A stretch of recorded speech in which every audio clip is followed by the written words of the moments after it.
Abuelito, cuéntame un cuento. Avui us explicaré la història de Sant Pere de Pons. La col·legiata de Sant Pere de Pons és d'estil romànic llombard i està documentada de l'any 1024, durant l'època d'Ermengol II d'Urgell, tot i que va ser el comte... Espera.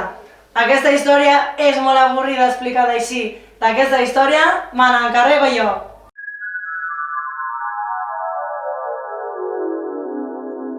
Fa justament 1000 anys, durant el regnat del gran rei Requena a la població de Pons, es trobava el gran rei Requena i la seva humil ajudant a l'habitació del temps.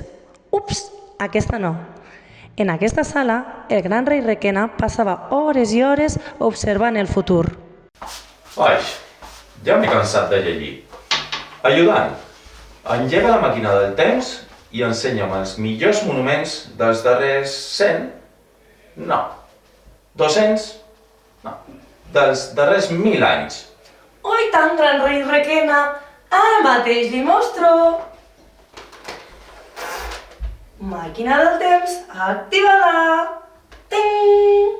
El gran rei Requena i la seva ajudant es van passar hores i hores observant els monuments més rellevants de Catalunya. Quina passada! Aquest és una merda. Si tu dius... Ajudant, he tingut una idea. Vull que el meu regnat sigui recordat al llarg dels temps. Necessito que m'ajudis a construir el millor monument de tota la història. D'acord, gran rei Requena. Ara mateix m'hi poso.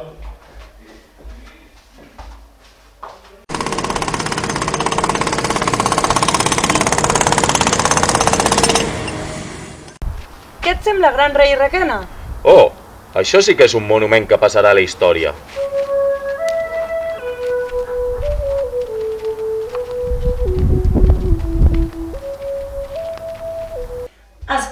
Espera, que encara ens falta una escena. Dintre.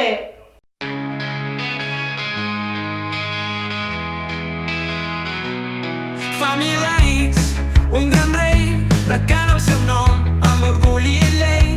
Sant Pere de Pons, un monument brillant com el sol, un regal del present. 1000 anys després encara resplendeix el llegat del Requena, en el cor ens enlluerna amb cada pedra una història que es teixeix. Sant Pere